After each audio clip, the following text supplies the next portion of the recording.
दिया हूं, मैं एक दिया हूं, दिए का फर्ज पूरा कर रहा हूं मैं दिया हूं, दिए का फर्ज पूरा कर रहा हूं मैं निभाना चाहता हूं कि हमारा एक दीपक का जो फर्ज होता है उस फर्ज को हम किस तरह से पूरा करें। आज संगठन के सामने विभिन्न प्रकार की समस्याएं बातें होगी, पर हम उनसे बेहतर रह करके, क्योंकि हम शिक्षक हैं, हम केवल वेतनभोगी कर्मचारियों की संख्या में नहीं है, हमारी तरफ समाज की आंखें होती हैं, देश की होती है, उन पिछड़ों की होती है, उन अल्पसंख्यकों की होती है, और जो समाज से परित्यक्त एक तरफ हैं उनको मुख्य धाराओं से जोड़ने की बात भी हमारे साथ होती है। वो निगाहें होती हैं हमारी तरफ कि शिक्षक कुछ न कुछ बदलाव करेगा। जैसे आज का दौर जिस तरह का चल रहा है, तो एक शिक्षक के नाते हमारी समस्याओं से अतिरिक्त समाज की बातों की तरफ भी हमें ध्यान देना पड़ेगा। और जो कुछ आज देश में हो रहा है, इन 2 दिनों के अंदर आप उन पर चिंतन करें कि हम कौन थे, क्या हो गए और क्या होंगे अभी, हम कौन थे, क्या हो गए और क्या होंगे अभी। आओ बैठ करके सोचें। अगर हमने नहीं सोचा तो आप देखेंगे कि इस तरह की सोचने वाला दूसरा कोई नहीं होगा। दूसरा इस तरह से सोचने वाला, समाज की बातों पर चिंतन करने वाला, सांप्रदायिकता पर अपनी सोच रखने वाला, बेरोजगारी पर अपनी सोच रखने वाला, और आज हमारा जो हश्र हो रहा है, PSU पब्लिक सर्विस यूनिट है, जो किस तरह से एक एक करके खत्म किए जा रहे हैं, उस पर आप 2 दिनों के अंदर सोचोगे। अगर नहीं सोचा तो हमारा वजूद खत्म होने को है। हमारा सोचना है कि 89 के अंदर मैंने ये बात कही थी कि हम किस तरफ जा रहे हैं, क्या हो रहा है हमारे साथ में। 89 के अंदर मैंने हड़ताल में एक बात कही थी कि हमें खत्म करने का प्रयास हो रहा है, और आज सामने साफ दिखाई देता है कि हमारे देश के ये जो पहले प्रधानमंत्री हैं वो इस तरह के हैं कि जिन्होंने PSU नया कोई खड़ा नहीं किया, एक भी PSU नया खड़ा नहीं किया, और जो थे उनमें से कम करने में लगे हैं, और हमारा भी नंबर उसी में आने वाला है। उस समय मैंने एक उदाहरण दिया था कि एक किसान था, और इस किसान ने अपने घरवाली से ये वायदा कर लिया था कि अगली फसल के अंदर मैं भौरिया बड़ा कराऊंगा, 8 आनी से बड़ा करके 1 तोले का कराऊंगा। और चिड़ी लाके आए और लाटों के अंदर अपनी भावनाओं को उसने वापस अपने पति के सामने रखा कि वो जो वायदा आपने किया था फसल की शुरुआत में कि भौरिया बड़ा करना है, क्या होगा उसका। तो उस पति ने कहा कि इस साल संभव नहीं है, इस साल अकाल पड़ गया, कीड़ी आ गई, खा गया, फसल वृद्धि है, भाव कुछ भी नहीं है, इसलिए इस साल होना संभव नहीं है, बेटे की शादी हो रही है। आ गया दूसरी साल पर, और दूसरी साल के अंदर फिर वापस वही स्थिति आ गई लाटों के अंदर कि भौरिया बड़ा कराने की बात का क्या हुआ। तो उसने कहा कि इस साल भी श्रीमती जी संभव नहीं है, क्योंकि बेटी के हाथ पीले करने और घर बनाना है, मेहमान आएंगे रहेंगे का मकान नहीं है, उनको थोड़ा ठीक करना है, इसलिए अगली साल में रखो। और अगली साल जब तीसरी साल फिर आ गई तो फिर वही वादे, और रोज बात वादों के ऊपर फिर वादे में फिर वादे। जिस तरह का सरकारें कर रही हैं उसी तरह का फिर बात हुई, और फिर जब चिंतन हुआ उस बात पर कि बड़ा कराने की बात का क्या हुआ, तो पति इतना परेशान था, उसने कहा कि मैं तो नाक ही काटना चाहता हूँ, भौरिया रखेगी किसमें। ये हालात है आज हमारे PSU के। एक प्रधानमंत्रियों की आप लिस्टों को देखें, जो जब से प्रधानमंत्री रहे हैं, शुरू से लेकर के नेहरू जी से लेकर के, और लाल बहादुर शास्त्री से लेकर के, और PV नरसिम्हा राव और मनमोहन सिंह जी और अटल बिहारी तक, आप किसी भी प्रधानमंत्री को लेकर के देखिएगा कि उन्होंने कितने PSU खड़े किए, तो प्रत्येक के हिस्से में 20, 25, 5, 10, 2, 4 आएंगे। और अटल बिहारी वाजपेयी जी उन आदमियों में से है कि जिन्होंने PSU के 12 सेक्टर नए खड़े किए थे।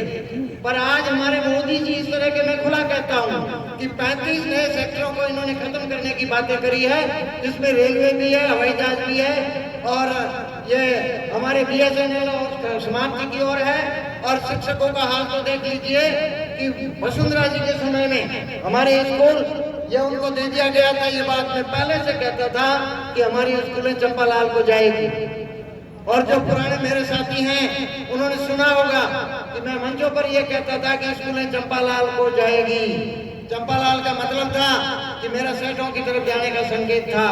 और आपको पता हो तो जालोर, भीनमाल और सांचोर ये तीनों स्कूलें 2008 के अंदर दे दी गई थी अजीम प्रेम जी को। और पर ये तो आप लोगों की सजगता रही, आप लोगों की जागरूकता रही कि एक आंदोलन खड़ा किया और एक विरोध शुरू किया, जिससे वो बात दोस्तों में वापस ठहर गई, वरना ये तीनों बड़े स्कूलें भी जाने।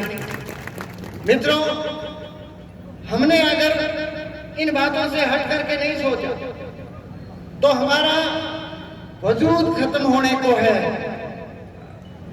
आप सम्मेलन करें, अपने TADA की बातें करें, पर TADA कब होगा कि जब मूल आधार की जमीन हमारे पास होगी, जब खड़ा रहने को हमारे पास में जमीन होगी, तो हम TADA और आधार की बात करेंगे। वरना प्राइवेट सेक्टरों के क्या हाल हैं कि एक तरफ हम लाख रुपया वेतन का उठाते हैं और दूसरी तरफ प्राइवेट सेक्टर के अंदर 12 और 15 हजार के अंदर आपको रहना पड़ेगा, आपके पोतों को रहना पड़ेगा, पोतियों को रहना पड़ेगा, बेटों को रहना पड़ेगा। इसलिए मित्रों, सोचने की जरूरत है। और ये चिंतन एक चादर रात की सारी नगर पे डाल दी, एक चादर रात की सारी नगर पे डाल दी। ये अंधेरे की सड़क उस भोर तक जाती तो है, एक चिंगारी कहीं से ढूंढ लाओ दोस्तों, इस दिए में तेल से भीगी हुई बाती तो है। यही एक दीपक है कि जिसमें तेल है अंदर, और उस बाती को जलाया जा सकता है। आंदोलन को अगर कोई खड़ा कर सकता है तो वो केवल शिक्षक कर सकता है। शिक्षक समाज के दर्द को महसूस करता है, समाज के दर्द को महसूस करता है, हमारे इर्द गिर्द हो रही बातों को महसूस करता है। आपने दैनिक भास्कर के अंदर 5 दिनों से पहले एक प्रवक्ता का लेख आया था, और आप लोगों ने पढ़ा होगा कि जो नाम बदलने की प्रक्रियाएं हो रही हैं, ये तो हम कर लेंगे, ये तो हो जाने दीजिए।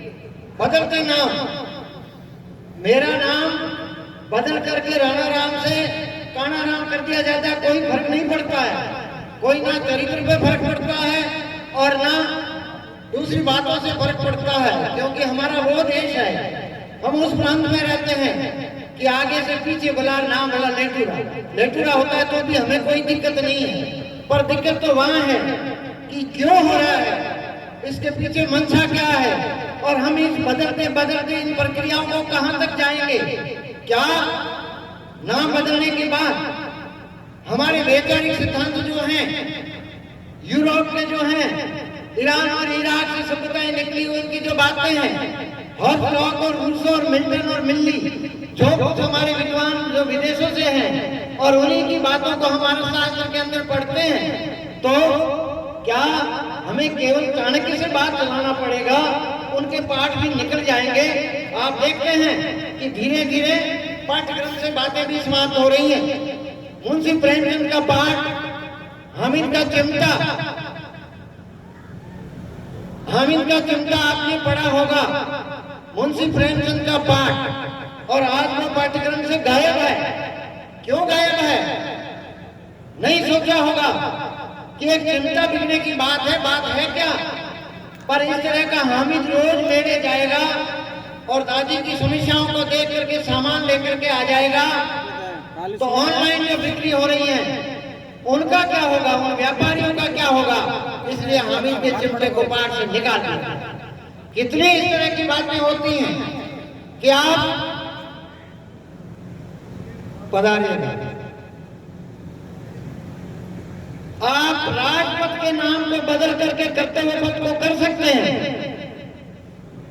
पर करने से पीछे आज की जनरेशन, आज का शिक्षक उनकी इन छोटी बातों को नहीं समझ पाया।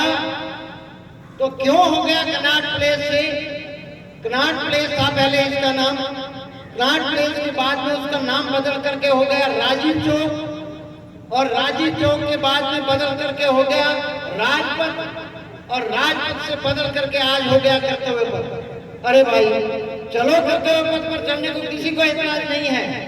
क्या राजीव नाम रहने से तुम्हें बदल करके कर्तव्य पथ को उस पथ पर ले आए हो? भले ही लाओ, पर अब इन हाथ लाख और रूसों का क्या होगा? क्या आप उनको पाठ्यक्रम से हटा करके हमारे सामने केवल चाणक्य को रखोगे जो अर्थशास्त्र की बात करता है? केवल उन विनोदी को रखोगे? केवल उस नारद को रखोगे कि जो विनोदी अर्थशास्त्र की बात करता है? तो हमारा क्या होगा उसका कि ये हमारे सामने से हटेंगे या रहेंगे? ये चिंतन का विषय है। जब इस तरह के नाम हटा करके हमें एक बात कही जाती है, हमें एक बात परोसी जाती है कि हम गुलामियों के उन निशानों से हटाना चाहते हैं। हटाइए, हम भी उसमें शामिल हैं। पर मित्रों याद रखिएगा, इतिहास होता है। इतिहास की तारीखों को आप मिटा नहीं सकते। किसी भी तारीख में किसी व्यक्ति ने बहुत महान काम किया है तो राणा प्रताप की बात, उस बहादुरी को आप खत्म नहीं कर सकते। उल्टा लटकने वाले अकबर को आप इतिहास से मिटा नहीं सकते, क्योंकि 14 साल का बच्चा एक उल्टा लटक करके किसी राजपथ पर बढ़ जाता है तो इन बातों को खत्म करना बहुत मुश्किल होता है। पर पाठ्यक्रम के साथ में भी आज खिलवाड़ हो रहा है, आज संविधान के साथ खिलवाड़ हो रहा है। ये शिक्षक एक जागरूकता से देखा करें कि हामिद क्यों हटा और उसकी जगह दूसरा क्यों आ गया, ये क्यों होता है, उन बातों को देखें। हमारे देश में जो भी साहित्यकार हैं, उन साहित्यकारों के साथ में क्या हल होगा, कौन सा साहित्यकार रहेगा और कौन सा जाएगा? एक दिनकर रहेगा या सूर्यकांत त्रिपाठी निराला आ जाएंगे, या वो हट जाएंगे कोई दूसरा आएगा, मैथिली शरण गुप्त आ जाएगा, जयचंद्र प्रसाद आएगा, या विदेशियों को हटा दिया जाएगा। जो भी विदेशी लेखक हैं उनकी बातों को पढ़ने से तो हमें रोक नहीं सकते, उनके विचारों को दबा नहीं सकते, जिन्होंने दुनिया को बदलने का काम किया है। चाहे वो विदेशी लेखक हो, एक नीचे ऐसा लेखक है कि जिसने पूरी दुनिया को बदल करके रख दिया था, पूरी दुनिया दास की, और नीचे ऐसे लेखक हैं कि जिन्होंने अपने विचारों से दुनिया को बदल करके रख दिया था। तो क्या हम सिमट करके रह जाएंगे? क्या हमारे पास में दादी नानाओं की कथाएं और कहानियां और उन्हीं तक के हमें सीमित रह जाना पड़ेगा? क्या प्लेटो को हम नहीं पढ़ पाएंगे? क्या रूसो मिल्टन को हम नहीं पढ़ पाएंगे? ये सारी बातें एक शिक्षक के लिए बहुत जरूरी है और उन पर आपको चिंतन करना पड़ेगा। 2 दिन तक आप यहाँ बैठे, अल्बेर कामू हो, कापका हो, कालराव, पेशो हो, कोई हो, आप उनके विचारों तक अगर नहीं जाएंगे, आप उनकी बातों तक नहीं पहुंचेंगे, तो आप ना तो उनको महान कहने की स्थिति में रहेंगे और ना बेकार कहने की स्थिति में रहेंगे। हम चाहते हैं कि कौन अच्छा है कौन बुरा है, उसको हम पढ़ करके, देख करके, उनके व्यवहार से, उनकी बातों से, उसी से ही पता लगा सकते हैं कि कौन महान है और कौन हल्का है, कौन देश के लिए ठीक है, कौन ठीक नहीं है। ये निर्णय एक शिक्षक जितना संजीदगी से कर सकता है, उतना दूसरा कोई भी कर्मचारी नहीं कर सकता। हम कर्मचारी नहीं हैं, हम एक जीते जागते मिसाल हैं, हम एक दीपक हैं, और जो दीपक की तरह से जलने की प्रक्रियाओं को बुझा देगा, उसको खत्म कर देगा, तो हम स्वयं खत्म हो जाएंगे। इसलिए सोचने की, चिंतन करने की, उन बातों को अपने भीतर रखें। बाल कवि बैरागी ने कहा कि चुप रहोगे तो जमाना बद से बदतर आएगा, अगर चुप रहते हैं तो जमाना उससे और खराब आने की स्थिति का होता है। आपको पता होना चाहिए कि भीष्म पितामह जिस समय द्रौपदी का चीर खींचा जा रहा था, उस समय चुपचाप देखते रहे, चुपचाप अपनी दृष्टि को नीचे करके और देखते रहे। पर आने वाले समय के अंदर उन चुप रहने वालों को भी इतिहास को जवाब देना पड़ा कि आपके सामने इतना नंगा नाच हो रहा था और आप चुप होकर के बैठे। महिलाएं अपने बारे में चिंतन करें। शिक्षिका महिला शिक्षिका है तो आपको महिलाओं के अधिकारों के बारे में, महिलाओं की बातों के बारे में और समाज की बातों के बारे में आपको चिंतन करने का दायित्व बनता है।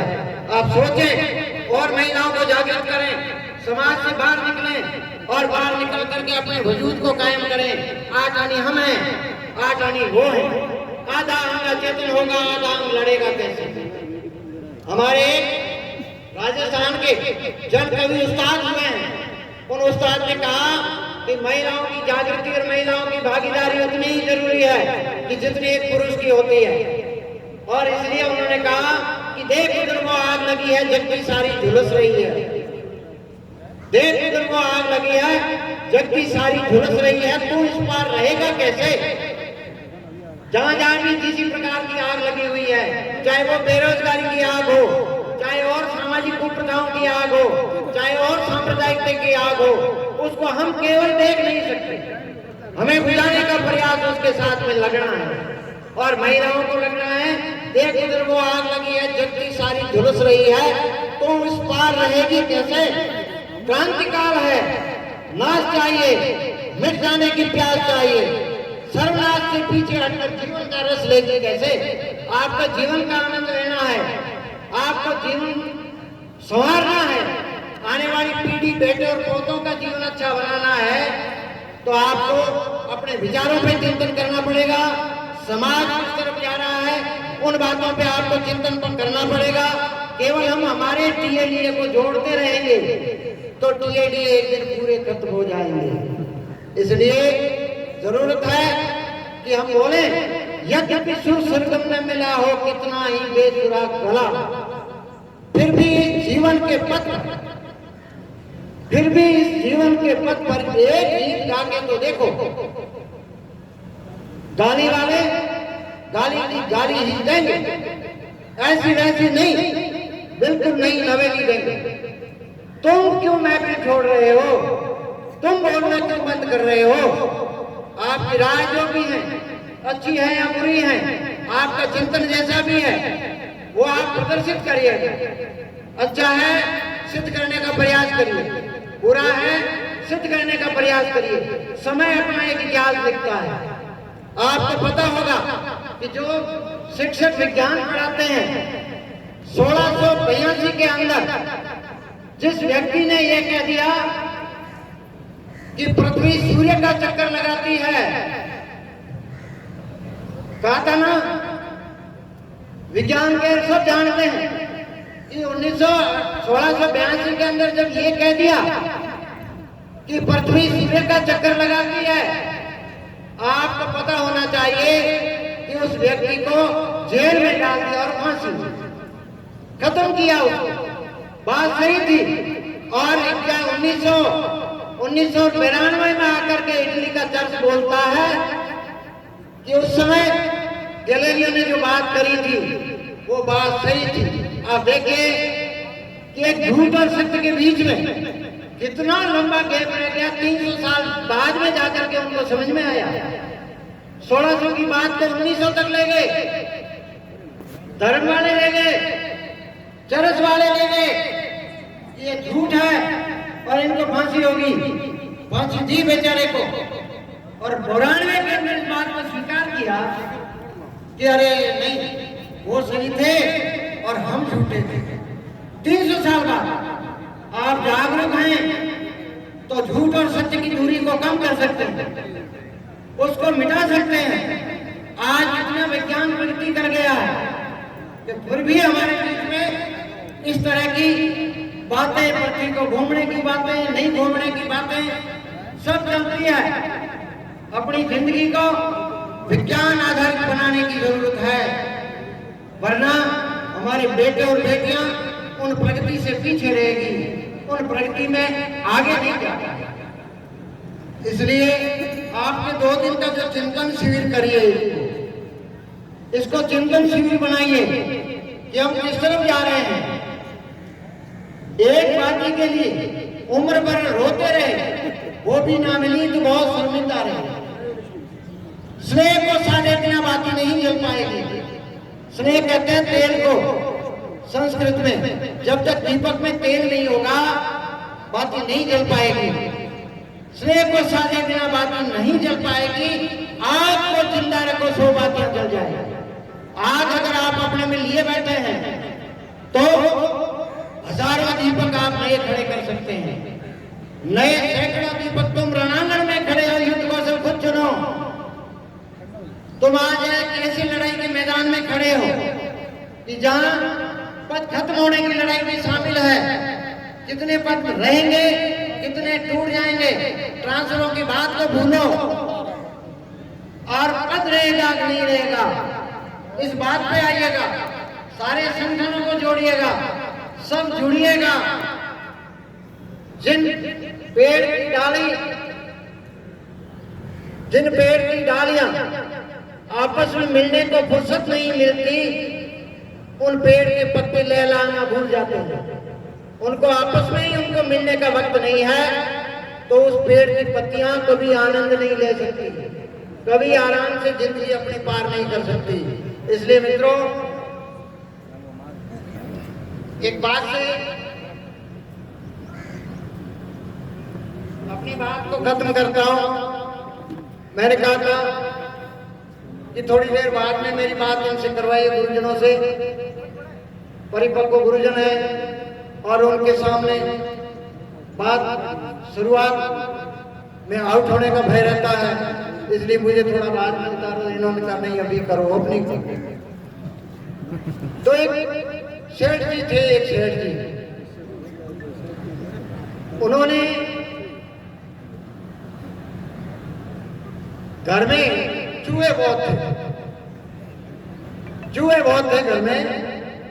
तो सेठानी जी एक दिन बोली कि सेठ जी घर में चूहे बहुत हैं, एक कुड़की ले आओ। कुड़की चूहा पकड़ने का होता है, कुड़की ले आओ।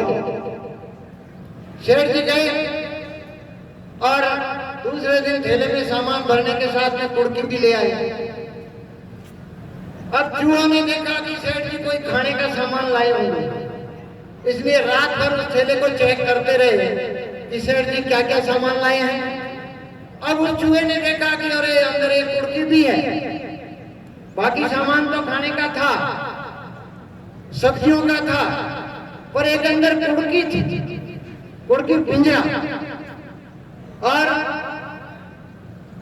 उसने चूहे ने देखा कि ये तो मौत का सामान ले आया और हमारा जीवन जो है वो खतरे में पड़ जाए। तो उसने इधर उधर उसके परिवार के जो साथी थे उनसे बात करी। सबसे पहले परिवार के अंदर उन चूहों से मेल मिलाप रखने वाला मुर्गा था, वो मुर्गे के पास गया। मुर्गे को अपनी समस्या सुनाई कि भाई देख, मैं आज बड़ी समस्या में हूं और सेठ जी कल बाजार से कुड़की ले आए और मेरा अब जीवन रहना बहुत मुश्किल हो गया है। कल वो पकड़ेंगे और मेरी मदद हो जाएगी, मेरी मदद करो। वो मुर्गा बोला कि मुझे क्या लेना है तेरी कुड़की से, तेरी कुड़की तू जाने, मेरे लिए क्या समस्या है, मैं तो मेरा ठीक बैठा हूं, तू जाने तेरी कुड़की। वो बेचारा घूमता घामता घर में जो बकरियां बंधी हुई थी उन बकरियों के पास में गया, उनको बात सुनाई कि भाई मेरे समस्या आ गई जीवन में और सेठ जी कुड़की ले आए, मेरी मदद करो। वो बोला कि अरे तेरी कुड़की से हमें क्या लेना भाई, हम उसमें समाते नहीं, हम उसमें आते नहीं, हम तो बहुत मोटे हैं और तेरी कुड़की छोटी सी है, वो प्रॉब्लम तेरी है, मेरे उससे कोई लेना देना नहीं है। उसने बकरे ने भी किनारा कर लिया। तीसरा वो भैंसे के पास, उसने कहा भाई ये प्रॉब्लम है, अब दोनों ने तो मना कर दिया, तुम क्या करोगे? उसने कहा कि मेरा बिल्कुल ही लेना देना नहीं है। मेरा उससे क्या लेना देना भाई कुर्की से? मैं तो इतना बड़ा हूं, रेलवे विभाग जितना, इसलिए मैं उसमें समा नहीं सकता। तेरी कुर्की जाने क्यों जा। अब ये रात को क्या हुआ कि सेठ जी अंधेरे में सामान ढूंढ रहे थे और उस कुर्की से टकरा गए और एक पेड़ तोड़ बैठे। अब लोगों का मिलना शुरू हुआ, लोग मिलने लगे कि सेठ जी का पेड़ टूट गया, सेठ जी घायल हो गए हैं और बहुत दर्द हो रहा है, चलो मिलते हैं। मिलने आए, सबसे पहले मुर्गा काटा कि सब्जी किसकी बनाएंगे? मुर्गे की, क्योंकि वो आसानी से घर में उपलब्ध होता है और उसका बना करके। मेहमान ज्यादा हुए तो नंबर आया बकरे का, अरे इतनी सब्जी कहां से लाए कि ये कर लो। बकरा गया और जब सेठ जी की इस दुर्घटना से मौत हो गई तो वो भी कटा और तीनों जो ये कह रहे थे हमें इस कुर्की से क्या लेना देना है, तीनों को खत्म होना पड़ा उस कुर्की से। और हमारी कुर्की आ गई, हमारी कुर्की आ चुकी है क्योंकि 14 विभाग पीएचयू के खत्म हो चुके और हमारा भी उसमें अब नंबर आ गया। इसलिए घर पड़ोसी का जलेगा, लपटें आएगी जरूर। घर पड़ोसी का जलेगा, लपटें आएगी जरूर। दूसरों का घर बचाने के लिए निकला करें। अगर दूसरों का घर बचाने के लिए, रेलवे को बचाने के लिए, हवाई जहाज को बचाने के लिए, बीएसएनएल को बचाने के लिए, शिक्षा विभाग को बचाने के लिए, बिजली विभाग को बचाने के लिए अगर हम सहयोग में नहीं आए तो ये कुर्की एक दिन हमारे घर भी आ जाएगी। इसलिए मित्रों, इस 2 दिन का जो चिंतन शिविर है इसको सार्थक करिएगा, इसको सार्थक बनाइए कि आज शिक्षक के सामने क्या समस्याएं हैं और उन समस्याओं का निराकरण किस तरह से हो सकता है, उस तरह से निराकरण हल करने का हम सब के प्रयास करें।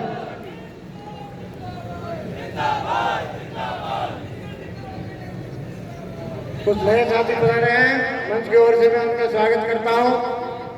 आप शारीरिक शिक्षक संगठन बता रहे हैं, मंच की ओर से आपका बहुत बहुत स्वागत। मैं पुनः आप सभी का आभार व्यक्त करते हुए यहाँ के भामाशाहों का, सरपंच जी का, मंच पर विराजमान अन्य प्रतिनिधि गणों का, अगुआ बंधुओं का और शिक्षक बहनों और भाइयों का आभार व्यक्त करते हुए उन्हें प्रणाम करता हूं। जय हिंद, जय भारत। जिंदाबाद जिंदाबाद, फिजिकल टीचर ऑर्गेनाइजेशन जिंदाबाद जिंदाबाद जिंदाबाद, राजस्थान शिक्षक संघ प्रगतिशील जिंदाबाद जिंदाबाद। धन्यवाद। हमारे डीओ साहब का मंजिल उसी को मिलती है जिसमें जान हो, पंखों की नहीं उसमें हौसलों की उड़ान हो। वास्तव में डीओ साहब का हौसला तारीफ काबिल। और हमारे बीच में फिजिकल टीचर ऑर्गेनाइजेशन के साथी बता रहे हैं, आप सभी का बहुत बहुत हार्दिक अभिनंदन और हार्दिक स्वागत। मैं निवेदन करूंगा फिजिकल टीचर्स ऑर्गेनाइजेशन के जिलाध्यक्ष श्रीमान गोपाल सिंह जी से निवेदन करूंगा कि वे मंच पर अपना आसन ग्रहण करावें। Physical teachers